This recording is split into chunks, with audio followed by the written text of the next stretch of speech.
What's good, people? Day 25 lockdown. And listen, today I'm going to leave everything about C19 to the side and just focus on some fun stuff here. So, I want to talk about, for all you video game fans, what my top 10 video games of all time is. And as you guys know, I've been a gamer since 1974. That's how long I've been gaming. I've owned just about every console there is on the planet to own, going back to the Intellivision, the Coleco, Atari 920, and the Atari 26. I've literally owned everything. So, and my opinion is there's a benefit to just enjoying any console you want because it's about the software as well. Yes, it's great having the most powerful console in the world, or it's great having something which is handheld and you can take it out. But I have rules for that. I don't game on a tablet or a phone or anything like that. For me, it's just because you're walking around with your phone all the time, it's just too easy. Yeah, it's too much of a distraction. So I tend not to game on those things so that I can think about other stuff. And then when I want to game, I pick up a controller and I plug in a console, and then that's what I do. So I tend to separate that from mobiles and tablets and things like that. And that's the reason why I stopped gaming on the PC a long time ago as well, because the PC for me is just about getting stuff done, not about gaming. So, anyway, let's get down to it. Here's my top 10 video games of all time. This is a bonus. This is a bonus. And it's Space Invaders 1978. This was designed in the same year. It rode the scale of success for the Atari 26 into UK and American homes in 1980 and 1979.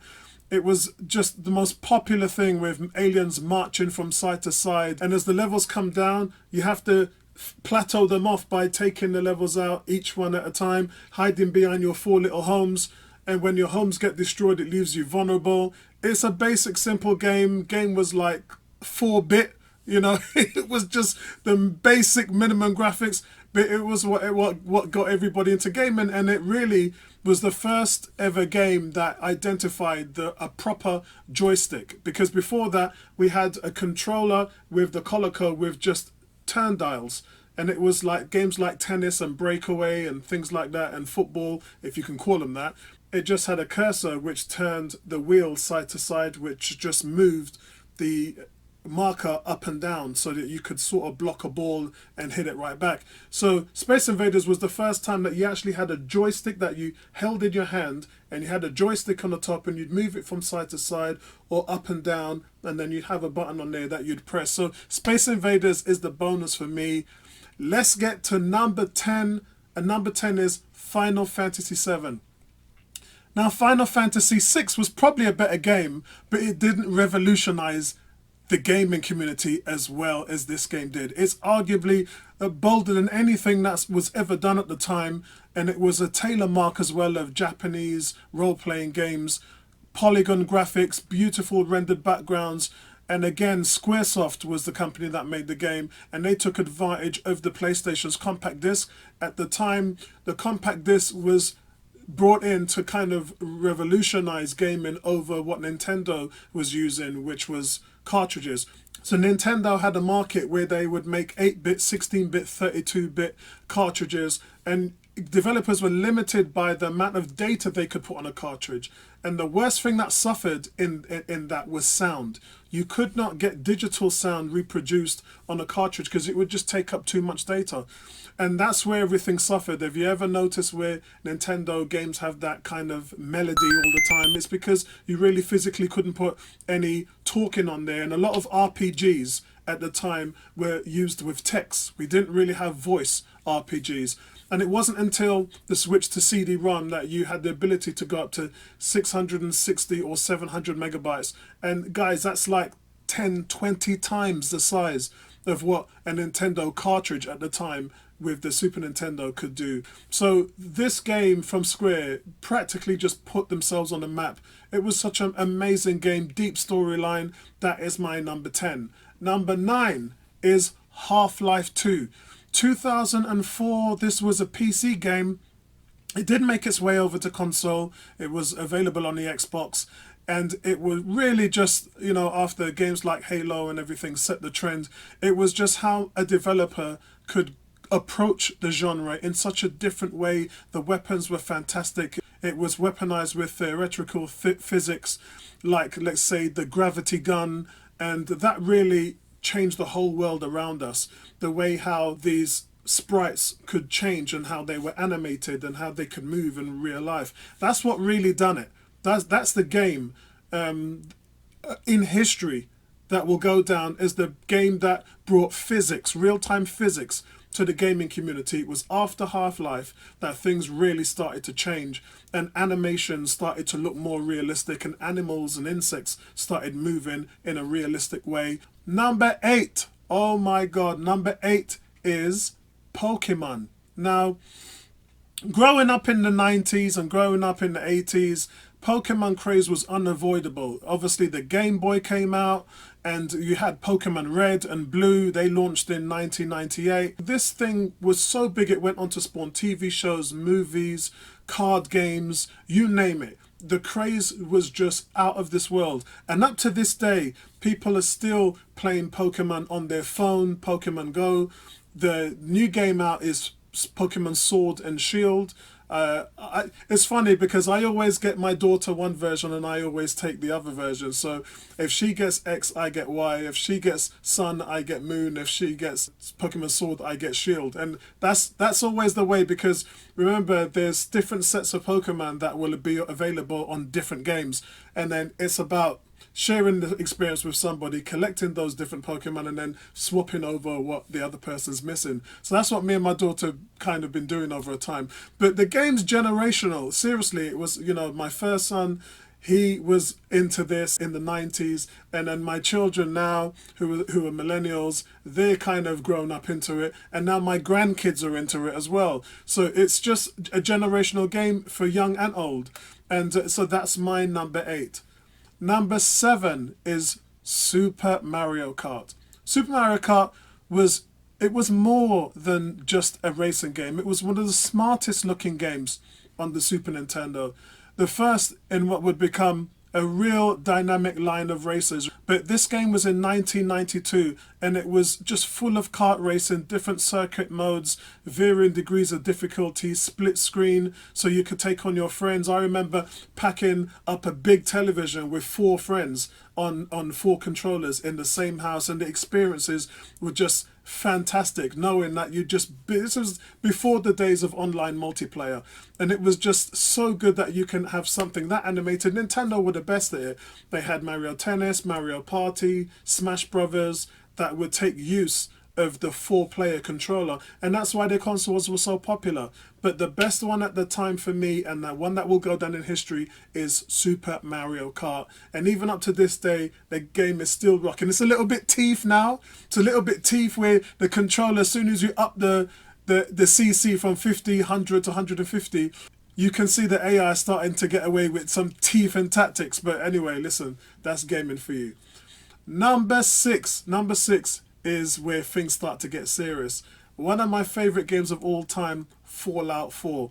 Now, the Fallout series is traditionally a role-playing game, and it kind of tempers the Elder Scrolls games to craft an experience, a realistic experience. This game was in 2008 that surpassed all the original role-playing games in every way possible. And the landscapes was dense with unforgettable characters. You would walk, just sometimes you and just your dog, in a dystopian world, and you would collect things, rare things like metals, plastics, glass, just different type of things, so that you could build new homes and settlements. And the weapons were hugely customizable as well. And I just love the whole aspect of it. They're up to this day, Fallout, there's only one game that stands next to Fallout in the history of gaming, and that game is my number 5. Number 5, guys, Mass Effect. Now, Mass Effect, being a big sci-fi fan, it gave you a real sense of adventure. I mean, we've all seen Captain Kirk and all these other Star Trek and Star Wars guys like Han Solo. We've all seen them flying around with their own ship. It gave you your own ship. It gave you your own crew. And it was a real living game. And on the Xbox One's, actually, it was on the Xbox 360's Kinect, you could actually speak to the game in real time, like no other game before it. And it brought romances into the game as well. So you could romance a thing in there. And it kind of made you have to work on your chat up lines for those of you who needed it. And it was so good in the way that if you'd said something wrong to the person that you really liked, it was off. Yeah, romance was off the table, and there's nothing you could do to repair that, and you'd have to go and look for somebody else to chirps. But listen, that was what was so funny about the game. It was so realistic, and that's why I have to put it above Fallout in that respect, because that's Fallout was kind of missing those little intricacies. But for me, the sci-fi element to it, and you know I'm a big sci-fi fan, Mass Effect goes down in history to me as one of the best games of all time. Number 4, oh my God. The game that started everything for me, Madden series. It started in 1989. And this, remember guys, Trip Hawkins had a dream of bringing NFL home to the consoles. And it was inspired by John Madden as well. And he placed the camera behind the quarterback so you could see a real depth of field. Before that, remember you had Temco, Super Bowl, and you had all these other games, and it would give you the view of how you would view a soccer game like FIFA. It would give you that view, and it didn't kind of really work because you couldn't really animate or see anything taken part, like the blocks. It just didn't work. And that was the first game that gave you the quarterback view. And when the quarterback was stepping back to pass, he had 3 windows showing you where your receivers were. And they got rid of that in 1995, where you could just see the field as a whole and you could make your reads accordingly. The fact that it was taking playbooks straight out of real NFL coaches, offensively and defensively, it was such a tactical game. You could see guys pulling moves and getting open. You could see the blockers trying to spin and do bulldog moves to try and get to the quarterback. It was just fantastic, and it got better and better and better and better. I used to hold American football leagues at my house in the 90s, in the early 90s. I used to have like 16 guys come on and play on 4 televisions. I used to get 4 consoles and wire them up to 4 TVs. We used to have games going on, 2 games going on downstairs, another game going on in another room, 1 game going on in my bedroom. And honestly, it was just jam-packed with fun. And the guys would come down to my house. The true story. The guys would come down to my house every Friday to play this Madden League, where we would pit everybody against each other, and we would have a league table to see who had the most wins, and then we'd have a league, and then we'd have a Super Bowl and playoffs. I tell you, my most fun time in gaming of all time really was with the Madden series. They really took it to where FIFA couldn't go, and to where NBA couldn't go. Madden was the game. Number 3 was, how shall I say? Number 3 was probably the most scariest, realistic and strange experience I've ever had in gaming. This was, again, Xbox 360 launch as well. It was Call of Duty 2. Now, this is when Call of Duty wasn't really known as a player versus player game. This is when it was more compelling. It was story driven. It focused on single player games. What it did is it would just steal hours of your life away. And it was so complex. It was pretty, because that's when graphics started moving into 720p HD. And it's just an amazing game. 2005, 2004, the music was brilliant. It was cinematic. The sequences gave players a sense of scope, while the realism for fallen soldiers who would die next to you in battle would sometimes just drive you over the bend. I remember going into towns and trying to clear out houses, and the Germans were quiet. They were trying to coax you in, and you'd be trying to go up them stairs and trying to listen to see if anybody was there. And then when they would jump you from behind or from the side, you'd have to be wary of it. The game was just so realistic. It's such a hardcore game to let people know what war is really like. And that is my number 3. Number 2 is a game I've been playing since 2013, and up to this day, I've put more hours into this game probably than I have. I'm not sure. Maybe Halo and maybe Madden I put more hours in, but this game definitely comes up in the top 3. It's Destiny.